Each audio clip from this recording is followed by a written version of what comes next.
প্যাসেঞ্জাররা মনে করে যে আমরা অনেক লাভ করে ফেলতেছি, কিন্তু 32% যে আমরা সরকারকে দিয়ে দিচ্ছি সেটা এটা ভালো তো, এই সরকারকে আর দেওয়া লাগবে না, ওনারাই দিয়ে ভ্রমণ করবে, আপনারা তখন আর ওরা বুঝবে যে না আপনাদের কত আশঙ্কা, এটা আরো ভালো হবে, আপনাদের কাছে জয় লাগবে না।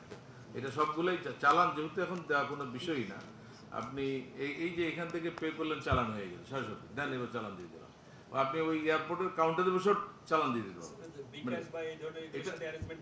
এটা এত সহজ হয়ে গেছে, হ্যাঁ হ্যাঁ, এটা এখন এত সহজ হয়ে গেছে এই চালানে। সো এটাই করেন, আপনাদের কাছে টাকায় যাওয়া দরকার। এটা একটু সিরিয়াসলি দেখো, এটা সম্ভব। আমাদের উড়োজাহাজের যে জ্বালানি রয়েছে, সেই জ্বালানি তেলের আমাদের সবকিছু মিলে মানে কি জেট ফুয়েল, জেট ফুয়েল আন্তর্জাতিক ফ্লাইটের জন্য এক দাম, আভ্যন্তরীণ ফ্লাইটের জন্য আরেক দাম। কেমনে এটা সম্ভব, কেমনে আপনি কিভাবে মেলাবেন?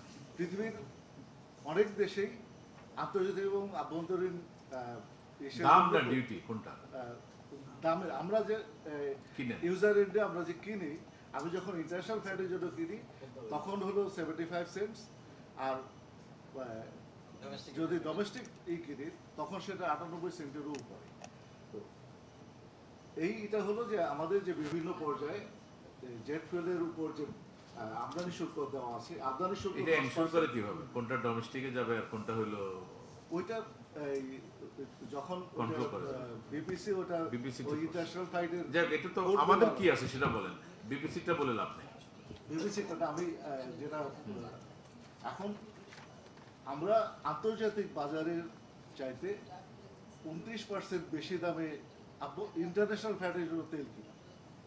আমরা যদি ওয়ার্ল্ড স্ট্যান্ডার্ড ধরি 29%, আর যখন আভ্যন্তরীণ ফ্লাইটের জন্য কিনি সেটা 40%-এর উপর বেশি দামে কিনি। তারপরে বিবিসি অনেক লাভ করতেছে, আপনার বক্তব্য? বিবিসি অনেক লাভ করতেছে, শুধু তাই না, বিবিসি কিনেও অনেক বেশি।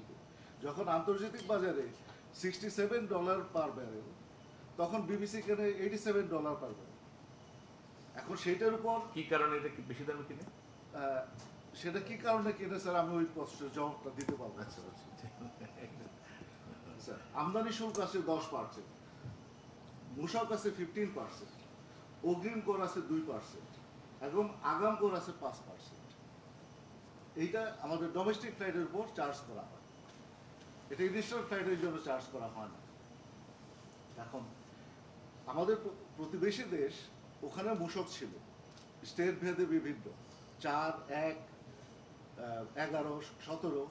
তো ওরা যখন এই এয়ারলাইনগুলো বসে যাচ্ছিল, ওরা কিন্তু অধিকাংশ স্টেটে এটা 1% নিয়ে এসছে, 2-একটা স্টেটে 4% আছে। তো আমাদের সেখানে 15% ভ্যাট দিতে হচ্ছে। তো এইখানে আবার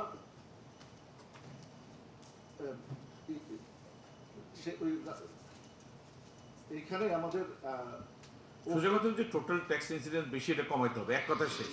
দেখবো আমরা এটা, একটু বলতে হবে স্যার। এখানে কিন্তু কয়েকটা জিনিস আবার যেটা আমদানি পর্যায়ে ট্যাক্স দেওয়া হয় সেটা বিবিসি কে ফেরত দেওয়া হয়, কিন্তু বিবিসি তো ওই টাকাটা আমার কাছ থেকে নিচ্ছে। তো যার জন্যে আমাদের প্রস্তাবনা হলো এই 15% থেকে ভ্যাট 3% নিয়ে আসা, এবং অগ্রিম আয়কর যেটা সেটা সম্পূর্ণ প্রত্যাহার করা।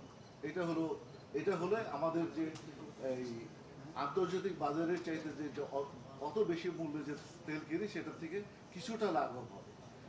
আমাদের অপারেশনাল ব্যয়ের 46% হলো তেলের পিছনে যায়। তো যার ফলে আমরা যদি আমাদের 131 টাকা করে তেল প্রতি লিটার কিনতে হয়েছে।